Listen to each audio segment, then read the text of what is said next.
15 years ago, a graphics card was just another component inside your PC. Today, it's an entire platform, the foundation of a whole industry. Games, AI, rendering, scientific computing, even cars, everything now revolves around the GPU. In this video, I'm going to show you how in just 15 years, graphics cards have evolved from a gamer's tool into the engine driving all of digital progress. This is a story about speed, greed, innovation, and where the next era might take us. This is part 1 of a complete breakdown of GPU evolution over the past 15 years, from the GTX 480 and HD 6970 to the RTX 5090 and RX 9070 XT, journeying from a 40nm node process all the way down to an impressive 3nm process. Hello everyone, welcome to Live Games. I'm your host Samuel, and let's jump right in. Starting with the year 2010. This year is remembered for games like Metro 2033, BioShock 2 and Mafia 2. It was the era of the Xbox 360 and PlayStation 3 games, while the first rumors about the next generation of consoles were just starting to surface online. But what was happening in the world of PC hardware? In 2010, Nvidia released its new flagship graphics card based on the Fermi architecture. It was meant to showcase unprecedented power and surpass its Team Red's rival's flagship, the AMD Radeon HD 5870 from 2009, which was such a success that Nvidia's GTX 200 series looked weak in comparison. So on March 26 of 2010, Nvidia unveiled the GeForce GTX 480. As of hardware, the GTX 480 got the GF100 chip, which was built on a 40nm process, which, looking back at the previous gen's flagship, the GTX 285, was a massive leap, going from 55nm to 40nm from one generation to the next. It featured 480 CUDA cores, even though rumors had promised 512 and 1.5GB of GDDR5 memory on a 384-bit bus with a TDP of 250 watts. With the launch of the GTX 400 series, Nvidia had introduced Fermi, an architecture that could only be described as a revolution of its time. This was an entirely new approach, not just a gaming chip, but a universal compute accelerator, because it was Fermi that kicked off the CUDA era as we know it today.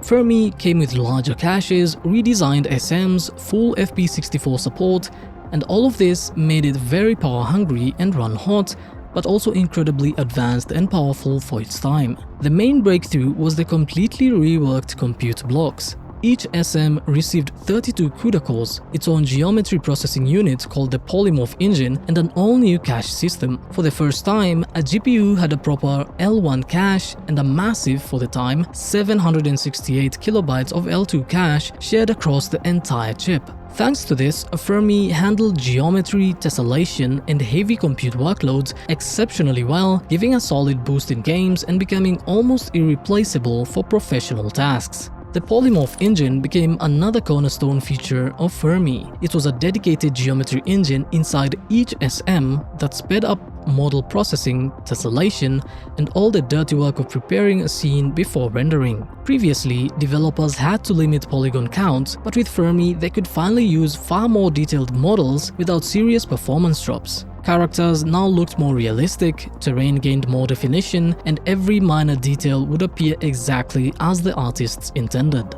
Now, what were the main software features that Fermi introduced? The first was full DirectX 11 support. Fermi was Nvidia's first architecture with DX11, bringing tessellation, geometric enhancements, and compute shader support. This made the GPU much more versatile because it could now handle tasks that previously weighed down the CPU, like lighting calculations, shadows, physics, post-processing, and more. The second was a new CUDA generation. Fermi introduced a new version of CUDA, which was a huge leap not just for gaming workloads, but for science, simulation, and early AI research. The third was next-generation physics. With Fermi, Nvidia pushed physics to a new level. Destructions, clothings, smokes, and liquids all became far more detailed. Because Fermi could process physics effects using the hardware, they weren't just prettier but much faster as well. Earlier, using physics on GTX 200 cards often meant FPS drops and stutters, but with Fermi, this finally changed and everything ran much smoother. The fourth was optimizations for OpenCL and direct compute. Nvidia made it very clear that Fermi wasn't just for gaming. It handled OpenCL and direct compute workloads impressively well, making it a universal tool for rendering, simulation, modeling, and even early neural network training, albeit very basic. The fifth was 3D Vision Surround and Triple Monitor SLI. This generation introduced 3D Vision Surround, which was basically an early 2010s VR. You could run games across 3 monitors and use stereo glasses for maximum immersion. Sounds odd now, but back then it felt like the future of gaming. The sixth was ECC memory support, a rarity for GPUs of that era. Fermi could correct memory errors, making it suitable for servers and supercomputers. In essence, Fermi became the first architecture to bridge the gaming and professional worlds.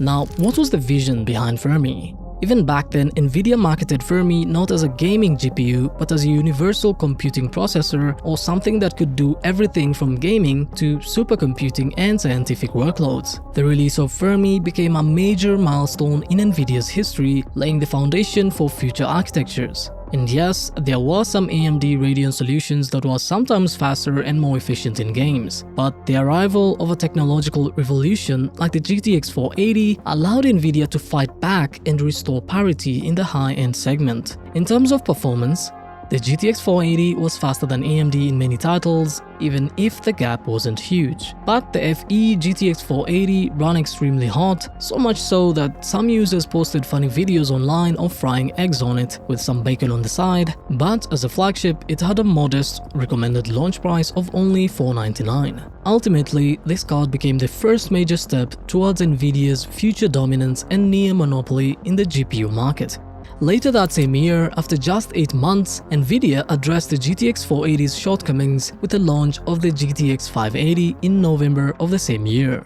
It used the same architecture and process, the same memory size and bus width, but now featured the full promised 512 CUDA cores. On the GTX 480, one of the 16 streaming multiprocessors had been disabled, leaving 32 cores unused, but the 580 restored them. The 580 also had a small increase in texture units, going from 60 on the 480 to 64 on the 580, and it was named the GF110. Overall, there was a CUDA core, GPU and memory clock increase, but with a slightly lower TDP of 244 watts. As for the price, the GTX 580 launched at $499, causing the 480 to drop to $420, improving the competitiveness of both cards, especially since AMD's Radeon HD 5000 series were already much cheaper and the HD 6000 series were also scheduled to be released within the same period. One of the GTX 580's most notable improvements was its new cooling system. Instead of a standard heat pipe-based heatsink,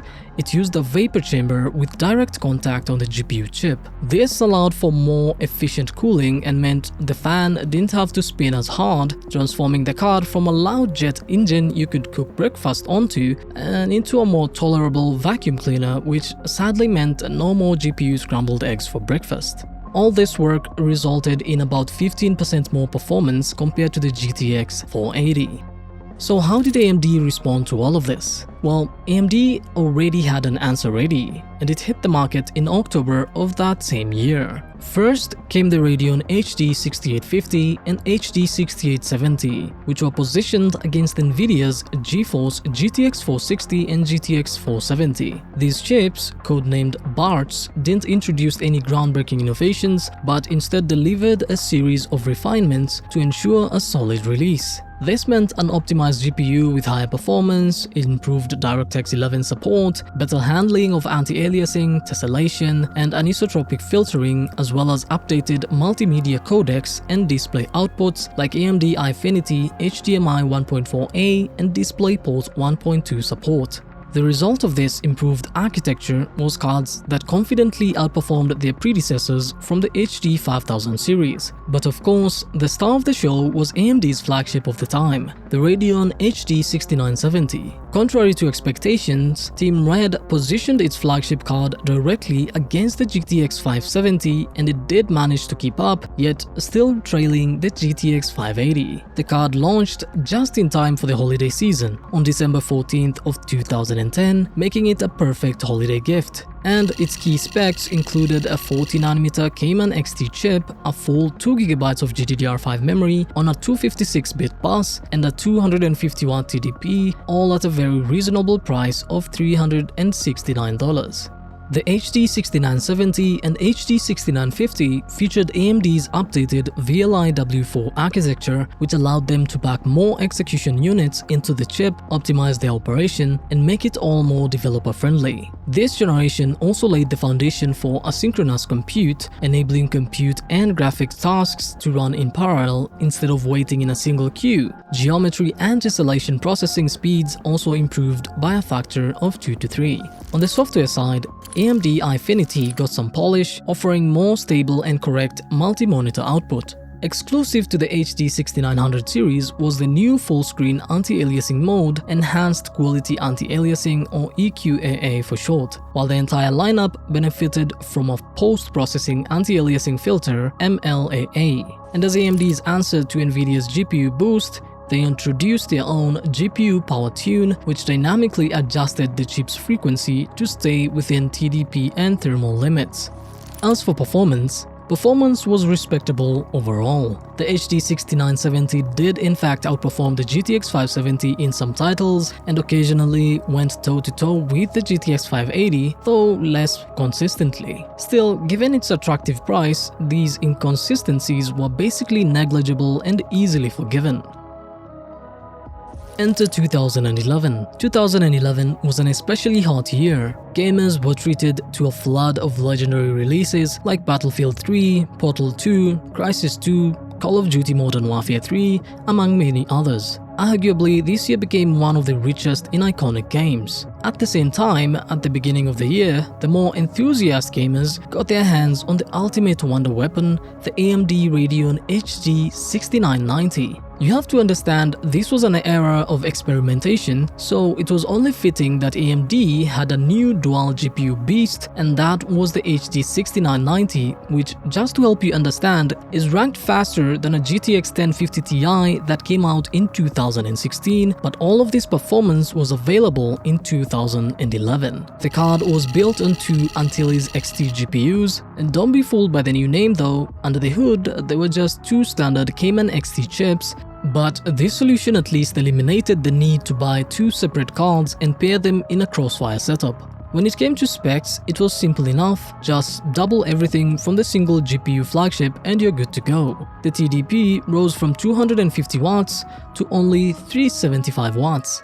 The GPU and memory clocks were slightly reduced to keep the cards from dying straight out of the box, letting them operate at a relatively tame 80 to 85C. And AMD's Power Tune was working overtime here to say the least. The asking price for all of this, only $699. The card was marketed under the slogan, "Buy the best, get the best," while also pushing AMD's multi-monitor feature, Eyefinity. Performance in games was excellent, and sure, it couldn't beat an SLI setup of two GTX 580s everywhere, since in about half the titles, Team Green's dual 580s were noticeably faster, but in the other half, the cards were either neck and neck or Team Red's beast was trampling Nvidia. But considering that two GTX 580s cost around $1,000, not to mention the space required to fit them both, the HD 6990 looked like an excellent deal at its modest $700 price point. Nvidia's response? Well, of course AMD's move didn't go unanswered. That very same month, Nvidia debuted its own dual GPU flagship, the GeForce GTX 590. Built around two GF100 chips, it launched in March of 2011, about a month after the Radeon HD 6990. Just like AMD, Nvidia packed two fully fledged GPUs onto a single PCB. However, to keep the power consumption and heat output within reasonable limits, both GPUs ran at lower clocks compared to the standard GTX 580. The 590 was also priced at $699 at launch and positioned as a have-it-all flagship. Architecturally, things were fairly straightforward: two GF110 chips, each with 512 CUDA cores, paired with 2 times 1.5 GB of GDDR5 on a 384-bit bus, but in practice there were some interesting nuances. For instance, in some games, the second GPU wouldn't even activate due to poor SLI support, though it could still be used to handle physics calculations.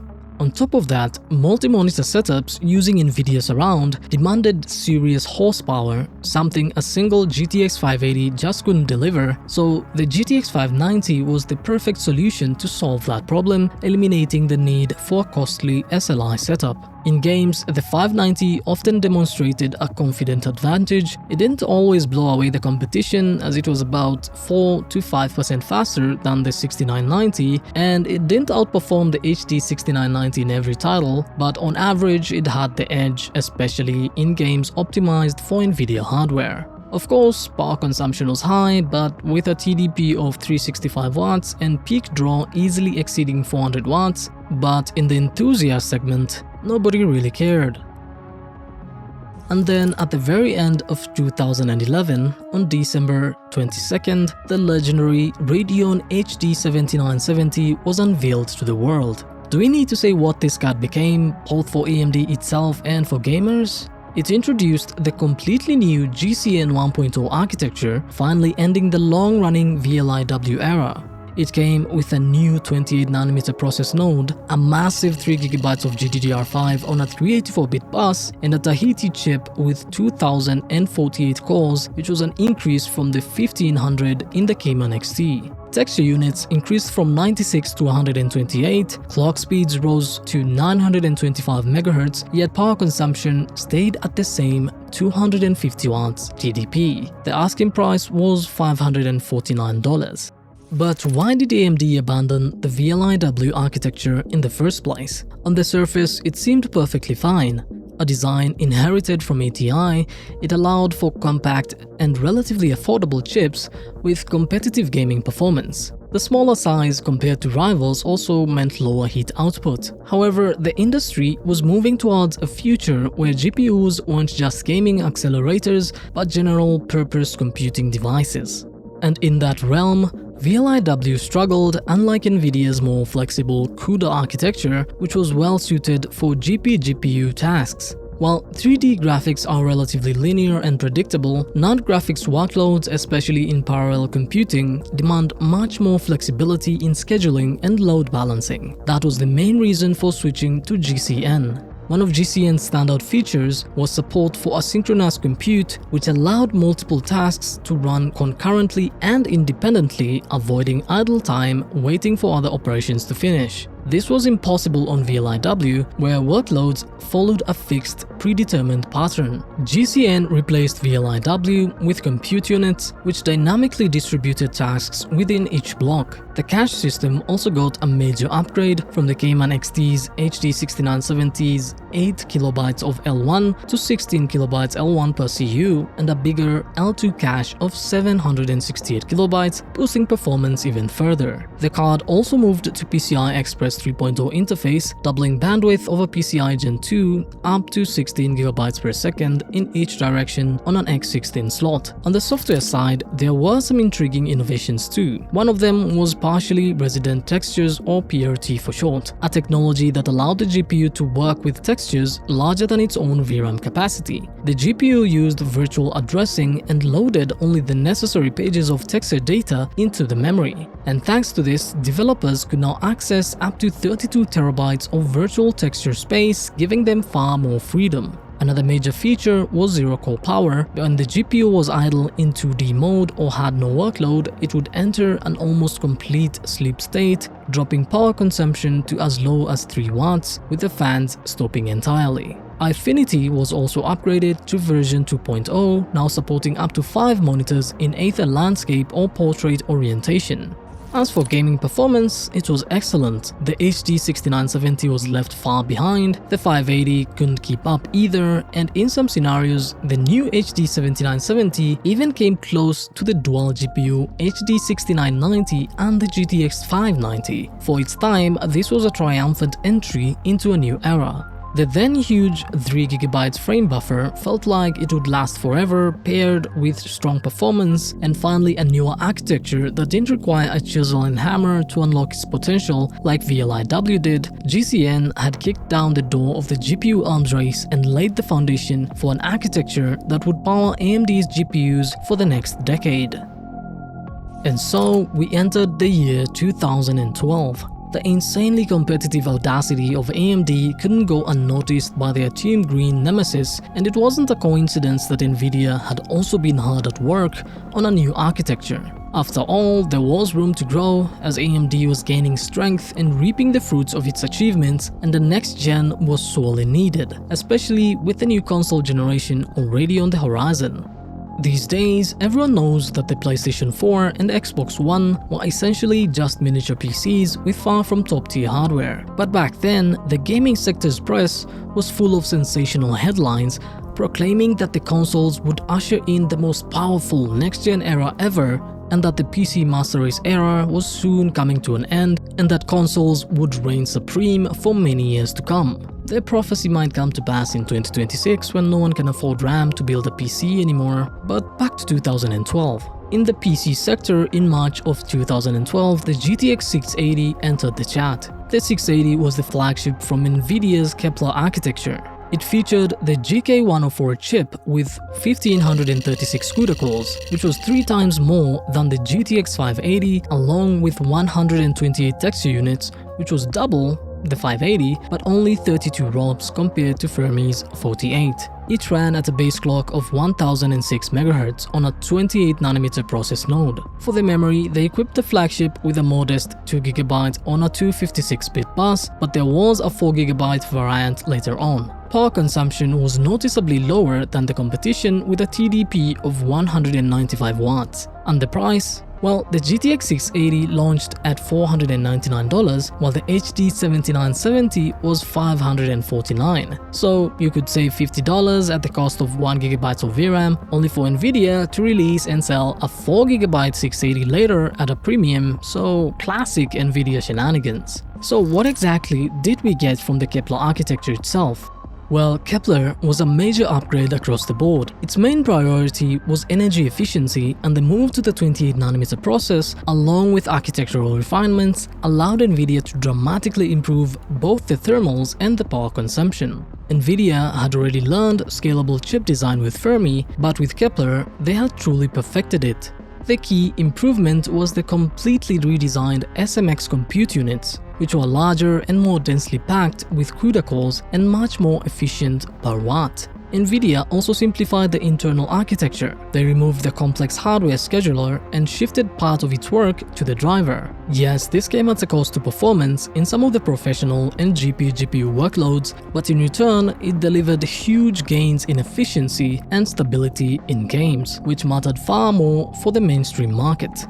One feature that deserves special attention is HyperQ, one of Kepler's signature technologies. It increased the number of work queues from 1 to 32, allowing the GPU to stay busy instead of idling and dramatically improving load distribution. Though HyperQ first appeared in the GK110 chip, where it delivered massive gains in compute workloads.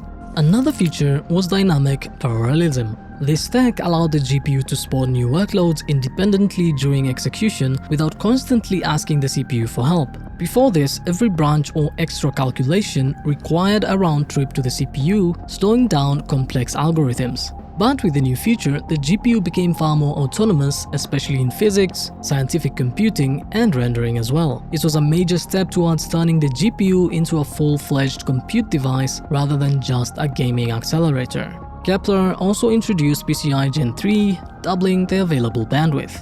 So what were the new software tech features? The first was GPU Boost, an unfamiliar feature which automatically overclocked the chip depending on load and temperature, or throttled it back as needed based on both analog sensors on the power circuitry and digital GPU or VRAM load sensors. Starting from the base 1006 MHz, GPU Boost could push it up to 1058 MHz, all within TDP limits and with room for manual tweaking. The next was Adaptive VSync, which solved the performance drop caused by traditional vertical sync. If FPS stayed above the monitor's refresh rate, all was well. If FPS dropped below that, VSync would automatically disable itself. Previously, enabling VSync often cut FPS in half. There were also two new methods of anti-aliasing. TXAA, however, was a more advanced temporal anti-aliasing standard exclusive to NVIDIA.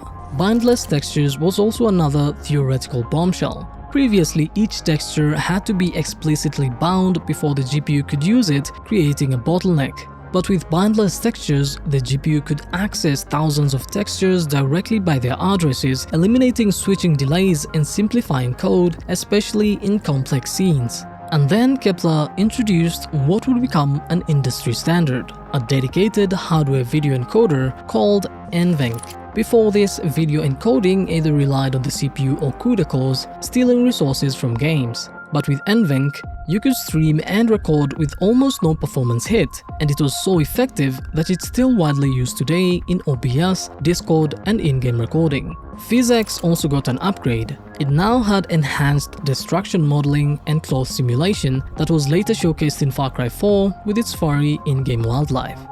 As for performance, at launch, the GTX 680 was on average faster than the HD 7970, especially in games optimized for NVIDIA. But the difference was negligible, and in some cases, the HD 7970 still came out ahead, sometimes by a good margin. And later in 2013, AMD released a massive performance patch for GCN, after which the HD 7970 began consistently outperforming the GTX 680 in many modern titles of that time. So at launch, there was no clear winner, as both cards traded blows, but in the long run, AMD's Red flagship pulled ahead. All this didn't come without a little drama though. If you remember the early marketing leaks, the posters promised a monstrous GK110 flagship with a 512-bit bus, 6.8 billion transistors built for heavy compute, and maxed out everything. But in the end, the GTX 680 we actually got was a cut-down GK104, basically a mid-range card, and NVIDIA simply positioned it as the flagship seemingly at the last minute. And so because of this, Team Red's HD 7970 found itself in a rather comfortable position, fighting not the monster it was promised, but a more timid opponent. The real beast of the GK110 lineup would arrive later as the GTX Titan with a 384-bit bus and 7.1 billion transistors, but we're not there yet in the story.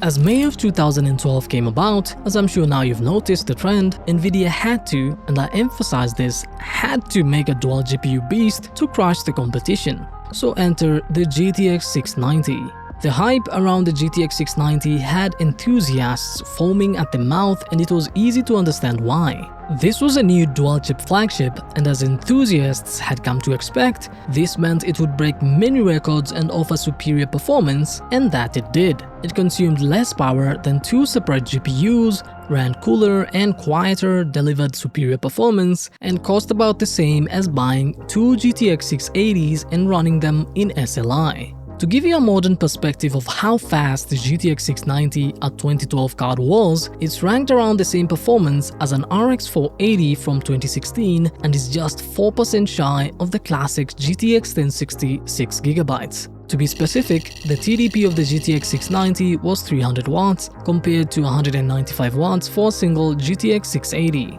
This was achieved mostly by lowering the GPU clock speed from 1006 MHz down to 915 MHz base and boost from 1058 all the way down to 1019 MHz. The memory ran at the same frequency though, but alas, VRAM was limited here too, as each GPU was only getting 2GB each for a total of 4GB of GDDR5 on the GTX 690. The cooling design was also updated, out with the blower edition design and in with a proper propeller-style fan. Granted, there was still just one fan, but with redesigned blades to reduce noise, and each GPU got its own heatsink with a vapor chamber, and the aluminum frame and possibly even the steel shroud helped dissipate heat as well.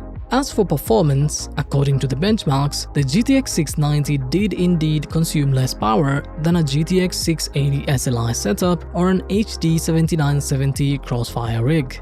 While AMD's throne hadn't completely collapsed, it was starting to get wobbly and they needed to answer to the competition, especially because of the rumored GTX 680 Ti or GTX 685 release, which eventually never happened. So in June of that same year, AMD released the Radeon HD 7970 GHz Edition. And while many 7970s were already capable of hitting 1 GHz plus with some minor tweaking, this was meant to be a revision of the same card that could deliver 1 GHz speeds at stock settings, and that it did. It only cost $499 at launch, while the base HD 7970's price was lowered to accommodate to the newer release. But was all of it worth it, or was it just a dumb overclock? Well, it wasn't just a brute force OC, since AMD refined the card and at the driver and firmware level. First, they tweaked power tune, adding an additional boost P state frequency tier and slightly adjusting the voltage levels.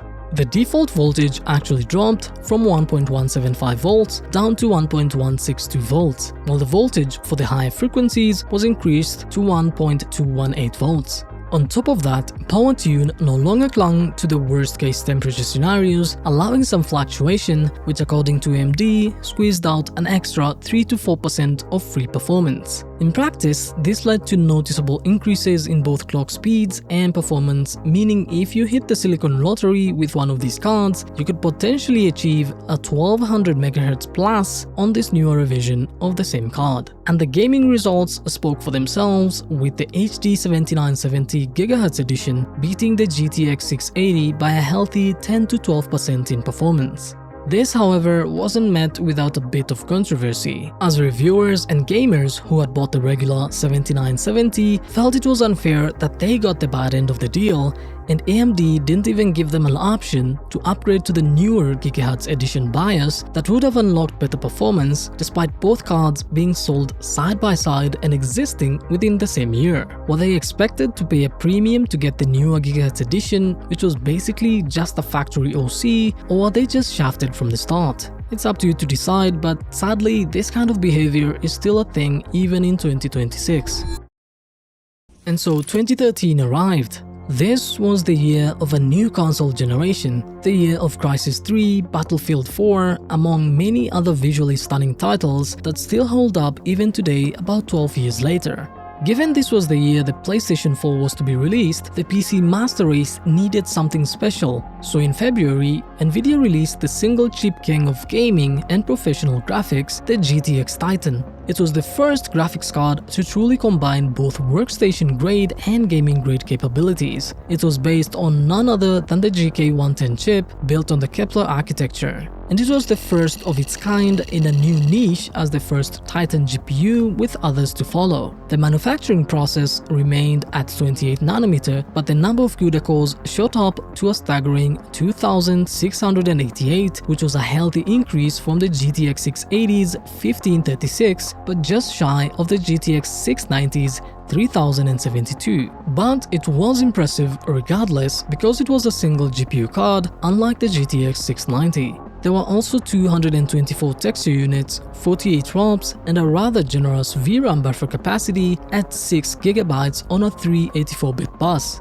The price was $1,000. All this obviously led to a huge performance boost, earning the GTX Titan the title of King of 3D Graphics of a single GPU flagship, albeit with a sky-high price to match. From a technical standpoint, beyond the sheer increase in core count, there was one very important difference. In each SMX multiprocessor, alongside the standard CUDA cores and other components, Nvidia added 64 FP64 double precision cores for a total of 896 FP64 cores. This hardware addition is what made the Titan a true workstation and gaming beast, because it was still a Kepler at heart, like the GTX 680, but with no compromises. On the software side, Nvidia introduced GPU Boost 2.0. This updated feature allowed the GPU to dynamically adjust its frequency based not only on the power draw but also on the temperature, and it did so more gracefully with more fine-tuned steps. Another neat trick was support for overclocked refresh rates. On compatible monitors, you could bump the refresh rate from 60Hz to 96Hz for smoother gaming visuals. The GTX Titan had no partner models. It was only available in the reference design with a premium metal chassis, high-end materials, and turbine-style cooling. It ran cooler and quieter than its AMD competitor, the HD 7970, while sticking to a 250-watt TDP. Unsurprisingly, in terms of gaming performance, the Titan had no equal among single GPU cards, though it could still be outpaced by SLI or Crossfire setups, assuming those were properly optimized. As expected, AMD had to answer Nvidia, and since they didn't have a single-chip GPU to compete with the GTX Titan, their best bet was to once again make a dual GPU beast, so enter the AMD Radeon HD 7990. As the name suggests, it was a dual GPU card based on the HD 7970. The chips powering this monstrous card were codenamed Malta and were technically identical to the ones used in the single GPU version. Each GPU had a base clock of 950 MHz with boosts pushing it up to 1 GHz. The memory clock was also raised compared to the standard HD 7970 from 1375 MHz effective 5.5 GB per second to 1500 MHz or 6 GB per second in the HD 7990. In other words, the card came factory overclocked across the board, and the TDP of this dual GPU design was around 375 watts. Another neat touch was AMD's decision to include non-reference cooling. The heatsink featured heat pipes and was cooled by 3 fans, so it was far quieter than the usual blower-style edition coolers. As for gaming performance, it traded blows with the GTX 690, winning in some games and losing in others. Now, moving on to May of that same year, Nvidia obviously had to strike back with a consumer-grade flagship to replace the now dethroned GTX 680 that had been given trouble by the HD 7970 GHz Edition, so enter the GTX 780. This was a cut-down GTX Titan using the same GK110 chip. It had half the VRAM of the Titan at 3GB of VRAM on a 384-bit bus and a healthy 2304 CUDA cores, 192 texture units, and the same number of ROPs as the Titan, but with the FP64 compute cores disabled. The cooler was also improved with the fan controller refined, resulting in even less noise. At launch, this baby Titan was priced at $650. On the software side, in addition to GPU Boost 2.0, Nvidia rolled out the GeForce Experience Overlay. This utility aimed to spare users the hassle of tweaking in-game settings and also introduced auto-updating drivers. They also introduced Shadow Play, a gameplay recording feature with virtually zero performance impact. This feature was supported on all Kepler-based cards, meaning both the GTX 600 and 700 series. Surprisingly, for gaming, the GTX 780 wasn't far behind the GTX Titan. The difference was around 5 to 10%, likely thanks to its higher clock speeds and drivers focused purely on gaming.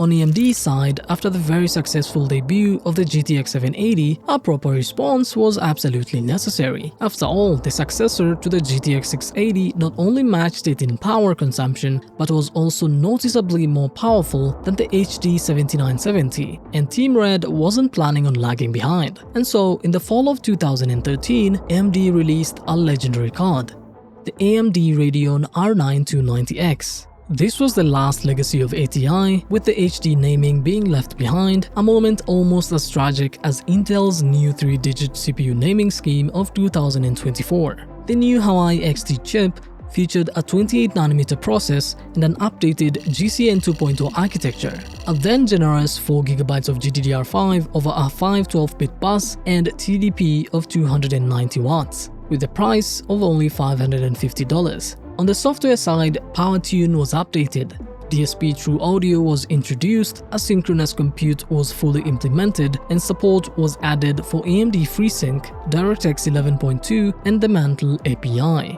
If you want to see how this legendary card performs in 2025, we have a video on our channel that I will leave linked in the description so you can check it out. The R9 290X is ranked similar in performance to the GTX Titan, and it outperformed the GTX 780, delivering about 10 to 20% higher frame rates, so as per the trend of the stiff competition of its time, Nvidia had to address this, and they did so by releasing the GTX 780 Ti a month later. Contrary to expectations and logic, it was the GTX 780 Ti, not the Titan, that had all SMX multiprocessors enabled. It had more CUDA cores at 2880 CUDA cores compared to the Titan's 2688, 240 texture units instead of 224, and higher clocks to boot, and its memory, despite only being 3GB, could hit an effective 7 GHz as opposed to the Titan's 6 GHz. So in other words, it was basically a refined Titan, but with half the VRAM as it was meant for gaming. This meant that in gaming, the Titan had been dethroned. As for price, the GTX 780 Ti launched at $700. On the software front, Nvidia introduced G-Sync, a much more elegant and advanced solution to tearing than adaptive VSync. Shadowplay also got some more settings, and just like the R9 290X, you can learn more about the GTX 780 Ti in our dedicated video, also linked in the description. As for performance, at 1080p and 1440p, the GTX 780 Ti was usually 5 to 15% faster depending on the game. In all the titles that prioritized DX9 and DX11 with lower VRAM usage, the 780 Ti would win, but in games with larger textures like Crysis 3, the R9 290X would catch up thanks to its 4GB of VRAM and wider memory bus, which also helped it stay relevant for longer as games began demanding more and more VRAM over time, and as we've come to see, adequate VRAM capacity is crucial in GPUs remaining relevant, so eventually the GTX 780 Ti's limited memory became a huge bottleneck, aging poorly compared to the 4GB R9 290X. The year was now 2014. This year had some legendary titles like Watch Dogs, Far Cry 4, and Goat Simulator. February of that year brought a real treat for gamers on a budget with the release of the now legendary GTX 750 Ti. Finally, a card that offered great value at a friendly budget unlike the GTX 780 Ti and the GTX Titan. The 750 Ti was the best of the budget lineup that included the GT 740 and the GTX 750 Non-Ti. The card came with 2GB of memory over a 128-bit bus, and while today 128-bit is standard, back then it inspired a lot of confusion among gamers. To compensate, the chip's L2 cache was increased from 256KB to 2MB. The 750 Ti was the first look at the new Maxwell 1.0 architecture, and it showed exactly what a modern, power-efficient GPU should be. The key innovation was the redesigned SMM units. In Kepler, graphics resources weren't very flexible, but in Maxwell, each SMM became more autonomous and better tuned to actual workload demands. This delivered noticeably higher performance per core without increasing the CUDA core count. In other words, Maxwell learned to compute smarter, not harder. The second major improvement was a massive jump in power efficiency. The GTX 750 Ti consumed just 60 watts and didn't even need an external power connector, yet it performed on the level of much more power-hungry GPUs. Nvidia reworked the scheduler, the caches, queues, geometry blocks, all of which helped squeeze out as much performance as possible out of the 28nm process node. And lastly, it also came with an improved NVENC. Maxwell introduced a new generation of the video encoder, delivering significantly better quality and roughly 1.5 to 2 times faster encoding. For streamers, this was a big deal as you could record gameplay or stream with almost no loss in FPS. In the end, Maxwell 1.0 became a remarkably efficient architecture, offering high FPS per watt.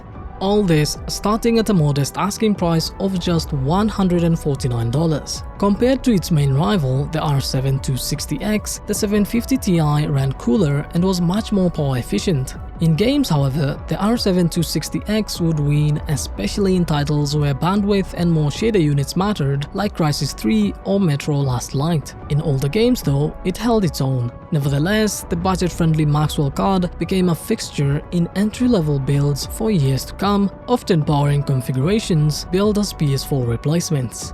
Nvidia also refreshed the Titan lineup with a new card, namely the GTX Titan Black. This was marketed as an updated version of the original 2013 Titan, but it was essentially an improved GTX 780 Ti with slightly higher clocks, double the memory, and unlocked double precision compute capabilities, something the GTX 780 Ti lacked, making it attractive not just for gaming, but for compute workloads too. In games, the GTX Titan Black was the most powerful single GPU card of its time, handling 1440p and even 4K with ease, but all of this came at a cost of $1,000.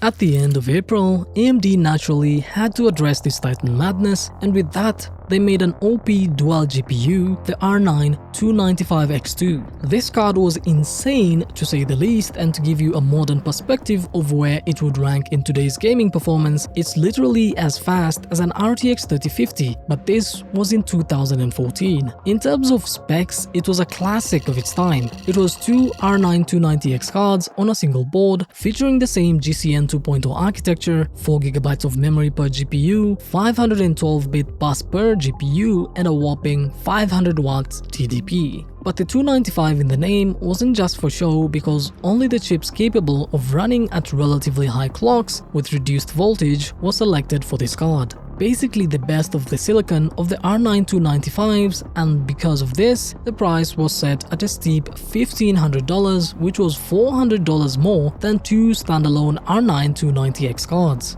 Cooling was handled by a closed-loop water cooler on the GPUs, while the rest of the board was covered with an aluminum plate with air channels. The power delivery even had its own copper heatsink, all cooled by a distinctive red fan. As for the R9 290X2's gaming performance, the card was excellent. It beat the GTX Titan and Titan Black in gaming, and even a GTX 780 SLI setup, and caught up with the GTX 780 Ti SLI setup too. So in May, Team Green's dual GPU card was unveiled, namely the GTX Titan Z. Although the marketing hinted at ultimate gaming performance, the price was double what AMD's dual GPU was costing at an eye-watering $3,000. So one Titan Z was equal to two R9 295X2s. So this wasn't aimed at gaming, but targeted professional workloads instead of gamers. This card was two Titan Black GPUs on a single board with 6GB of memory per GPU for a total of 12GB and a relatively modest 375W TDP. So it did in fact consume less power than the R9 295X2 unless you overclocked it, at which point it approached the Red Dragon's appetite. The cooling system was ordinary by comparison, with two heatsinks cooled by a large fan. In games, the dual Titan card performed well, and did so in compute workloads, especially FP64, and in modern terms, it's ranked the same as an RTX 2060. The downside was, of course, the price, which killed any sense of buying it just for gaming, because for that money, you could build an entire high-end PC with two GTX 780 Ti's on SLI, or even an R9 290X2 card. Now that both companies had gotten the dual GPU itch scratched, it was time for some releases for the low-end and mid-range sector, and AMD did just that in September with the Radeon R9 285, a refresh of the regular R9 280 with an updated GCN 3.0 architecture and power efficiency, but with only 2GB of VRAM instead of the 3GB and 256-bit bus instead of the 384 on the 280. The new Tonga chip inherited XDMA blocks from higher-end chips, allowing crossfire setups without the need for bridges, as well as hardware DSP through audio sound processing. The UVD and VCE video codecs were updated, and of course, there was also FreeSync support. While the R9 280 launched at $279, the R9 285 came in at $249, with TDP lowered slightly from 200 watts to 190 watts. It competed directly with the GTX 760, which cost about the same. In games, the two are neck and neck, with the 285 outperforming the 760, with the 760 only coming out ahead in some Nvidia-optimized titles, so the architectural improvements did pay off. By the end of September of that same year, Nvidia unveiled their next-gen cards with the release of the GTX 980 and the GTX 970. The updated Maxwell architecture was designed to deliver higher performance, all while keeping prices reasonable. The GTX 980 was launched at $549, which was $100 cheaper than the GTX 780 at launch for a healthy 40% performance boost, and the GTX 970 at just $329, which was $70 less than the GTX 770 for a massive 52% increase in performance. So lower price for more performance used to be a thing for Nvidia. Specs-wise, the GTX 980 actually had fewer CUDA cores than its predecessor, while the GTX 970 had slightly more cores than the GTX 770. Both cards saw a reduction in texture units but gained more ROPs and more VRAM, both coming with 4GB out of the box. Despite the noticeable jump in performance, the TDP dropped significantly to 165 watts for the 980 and 145 watts for the 970. When it comes to gaming performance, things were excellent. The GTX 980 was, on average, faster than the GTX 780 Ti, and the GTX 970 sat right between the GTX 780 and the 780 Ti, sometimes even getting close to the Ti version. As for AMD's lineup, there wasn't much to talk about, because not only did the Maxwell cards outperform the R9 290 and the 290X, but their power efficiency was on a completely different level. All of this was achieved thanks to the massively reworked Maxwell 2.0 architecture, a generation that introduced a ton of new innovations. Back in 2014 to 2015, nobody expected Nvidia to push power efficiency this far. After the hot, power-hungry eras of Fermi and Kepler, Maxwell looked almost like a cheat code: with fewer watts equals more FPS. But what exactly did Nvidia engineers do to achieve that? The first was improved power efficiency. Nvidia completely redesigned the streaming multiprocessors, splitting them into more compact and efficient units. This allowed Maxwell GPUs to deliver more performance per watt, provide 30 to 40% higher FPS at significantly lower power consumption, run cooler, quieter, and even more stable. With the GTX 980, a flagship card, being a testament to this and only consuming 180 watts. The second was the new multimedia engine, NVENC and NVDEC, a massive upgrade especially for streamers and content creators. With Maxwell 2.0, you could get twice the speed of NVENC with a significantly improved NVDEC, much higher overall encoding quality, and for the first time, Nvidia cards could stream and record gameplay with no noticeable FPS loss and no quality degradation. The third software feature of Maxwell 2.0 was the advanced rendering features like VXGI and the new lighting algorithms. The voxel global illumination was Nvidia's first attempt to bring next-gen global illumination into games. With more realistic light bouncing, softer and more accurate shadows, natural light and transitions across scenes, and VXGI became a widespread standard because of this, because it was one of the first big steps towards what later evolved into RTX ray tracing. The fourth was DSR, Dynamic Super Resolution. Maxwell 2.0 introduced Dynamic Super Resolution, which was a simple idea where if you have a 1080p monitor, you could render the game at 4K and downscale it, dramatically improving sharpness and detail. The fifth was VR Direct, early steps towards serious VR graphics. 2014 to 2015 was the birth of modern VR, and Maxwell 2.0 brought several key enhancements. The first being reduced render latency, optimizations for dual camera rendering, multi-res shading for smarter per-region scaling. This significantly improved the VR experience and prevented GPUs from collapsing under heavy workloads. The sixth software feature was the new memory system with smarter color compression, one of Maxwell's most underrated features. Nvidia implemented 3 levels of lossless color compression, which helped the GPU save memory bandwidth without sacrificing image quality. All the good things aside, this was the same era of the GTX 970 VRAM scandal. As you might recall, only 3.5GB out of the 4GB advertised ran at full speed, and the remaining 0.5GB was much slower due to a controller flaw. When games used more than the 3.5GB available, performance dropped significantly, and Nvidia was sued to the point of having to compensate buyers of the ill-fated card. But all in all, Maxwell 2.0 became one of the most successful architectures in Nvidia's history, as it offered gamers excellent power efficiency with the best streaming tools of its time, VR improvements, smarter memory usage, and an impressive jump in FPS. So it's no wonder the GTX 970 and the 980 became legendary cards that many gamers still remember fondly, and some of you might still be running to date.